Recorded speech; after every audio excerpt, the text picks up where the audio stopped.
बिस्मिल्लाहिर्रहमानिर्रहीम। अस्सलामुअलैकुम। सबलाइम वे English academy की तरफ से आज जो figure of speech under discussion है, that's anaphora. There are so many literary devices or figures of speech. Each and every figure of speech और literary device has its own vital significance, so we should keep in mind while using these figure of speech. Writers and authors frequently use them in their text or writings to embellish them. Let's start current figure of speech, that's anaphora. First of all, I define it and then present some examples. What is anaphora? The repetition of the same word or phrase at the beginning of successive clauses or verses is called anaphora. एक ही word या phrase का successive clauses या versus के शुरू में बार बार दोहराया जाना, that is called anaphora. यानी एक ही वर्ड होता है या फ्रेज होता है, उसको सक्सेसिव क्लॉजेज में यानी यके बाद एक आने वाली क्लॉजेज या वर्सेस में शुरू में बार बार उसको रिपीट किया जाता है, तो इस लिटरेरी डिवाइस को, इस फिगर ऑफ स्पीच को हम एनाफोरा कहते हैं। Anaphora is when a particular word और phrase is used repeatedly within a speech और text to add artistic effect. Anaphora क्या है? जब एक पर्टिकुलर वर्ड यानी एक मखसूस लफ्ज़ को या फ्रेज़ को बार बार एक स्पीच के अंदर या टेक्स्ट के अंदर आर्टिस्टिक इफ़ेक्ट का इजाफ़ा करने के लिए उसको बार बार दोहराया जाता है, तो इस फिगर ऑफ स्पीच को हम एनाफोरा कहते हैं। तो let's take some examples. I came, I saw, I conquered. अब इसमें जो आई है इसको रिपीट किया गया है। सेकेंड एग्जांपल है mad world, mad kings, mad composition. Third है it was the best of times, it was the worst of times, it was the age of wisdom, it was the age of foolishness. ये Charles Dickens का लिखा हुआ novel a tale of two cities, उसमें ये it was की repetition जो ना ये की गई है। We shall not flag or fail, we shall go on to the end, we shall not surrender. तो इसमें वी शैल को रिपीट किया गया है। तो इस लिटरेरी डिवाइस को हम एनाफोरा कहते हैं। गिव मी लिबर्टी और give me test. Sixth example है stay home, stay safe, stay well, stay happy. ये कोरोना के हवाले से है कि इस वबा के दौरान आप stay home, stay safe, stay well, stay happy. 7 example है give much, give often, give freely. तो इसमें गिव की रेपिटेशन है। Fool me once, shame on you, fool me twice, shame on मी।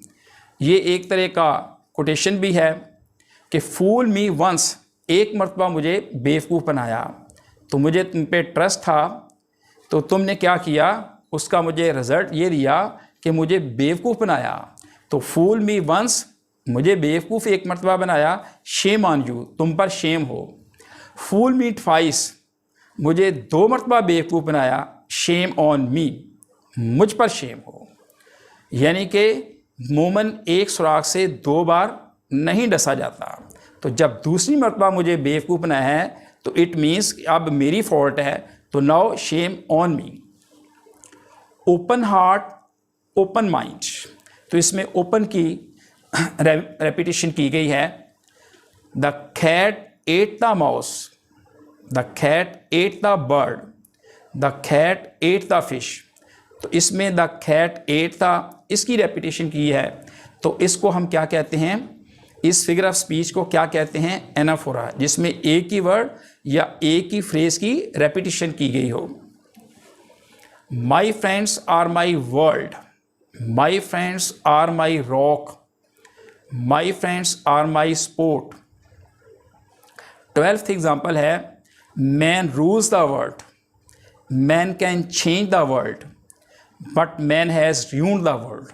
यानी आदमी दुनिया पर हुकूमत करता है, इसको चेंज भी कर सकता है, but man has ruled the world, लेकिन इंसान ने क्या किया है, दुनिया को तबाह करके रख दिया है। तो यहाँ पे जो मैन वर्ड है इसकी रेपिटेशन की गई है, तो इसको हम एनाफोरा कहते हैं। 13 एग्जाम्पल है it is hot in summer, the sun is bright, the sun is powerful, the sun is relentless. तो मौसम गर्मा में चूँकि सूरज की तपश बहुत ज़्यादा होती है तो बहुत गर्मी होती है, तो उसको क्या लिखा है, the sun is powerful, the sun is relentless.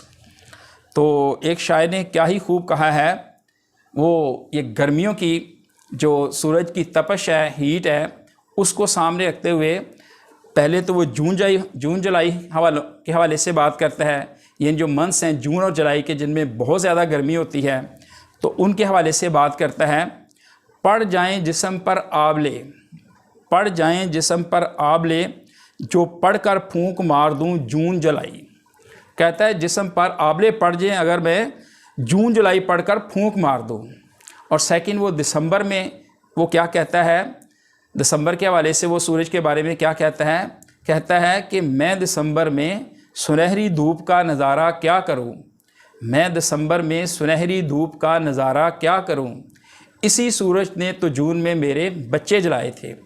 तो इन दोनों अशार में उसने एक लिटरेरी डिवाइस, एक फिगर ऑफ स्पीच का यूज़ किया है, और वो क्या है, हाइपरबली, यानी बात को बढ़ा चढ़ा कर बयान करना, एग्जैजरेट करना।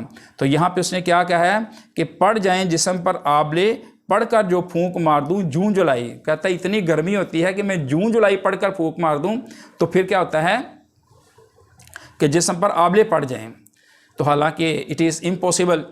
तो हाइपरबली का यूज़ किया गया उसकी तपश के हवाले से। तो दिसंबर में सुनहरी धूप का नज़ारा क्या करूं, इसी सूरज ने तो जून में मेरे बच्चे जलाए थे।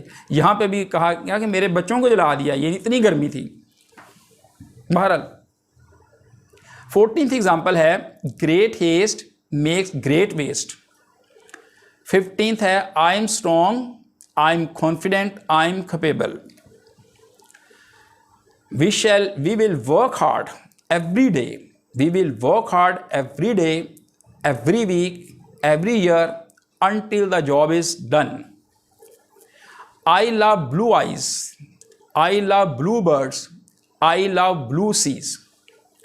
18th example है my Allah is one, my Allah has no partner, my Allah is the creator of all creations.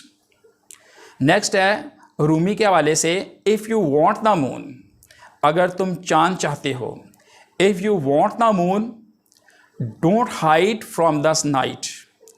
ये बड़ी हिकमत भरी बातें हैं जो रूमी ने कही हैं। If you want the moon, अगर तुम चांद चाहते हो, do not hide from the night, तो तुम्हें रातों को फेस करना पड़ेगा, उनसे अपने आप को छुपाना नहीं पड़ेगा, क्योंकि जो चांद है वो रातों को ही आता है। तो अगर चांद के तलबगार हो तो नाइट को, अंधेरों को फेस करना पड़ेगा। इफ़ यू वॉन्ट अ रोज़, अगर तुम रोज़ चाहते हो, गुलाब का फूल चाहते हो, do not run from the thorns, तो कांटों से मत भागो, यानी मुश्किलात को फेस करना पड़ेगा अगर तुम रोज़ हासिल करना चाहते हो। If you want love do not hide from your self. तो बहुत ही खूबसूरत बातें हैं मौलाना रूम ने जो लिखी हैं। तो इसके शुरू में if you want, if you want, if you want, तो इसकी रेपिटेशन की गई है। तो लिटरेरी डिवाइस जो है एनाफोरा, उसमें क्या है, एक ही वर्ड होता है या एक ही फ्रेज़ होता है, उसकी रेपिटेशन की जाती है to add the artistic effect, यानी कि उस टेक्स्ट के अंदर, उस स्पीच के अंदर, उस राइटिंग्स के अंदर आर्टिस्टिक इफ़ेक्ट को ऐड करने के लिए हम एनाफोरा का यूज़ करते हैं। अगर आपको वीडियो अच्छी लगे तो don't forget to like and share. अस्सलामु अलैकुम, अल्लाह हाफ़िज़।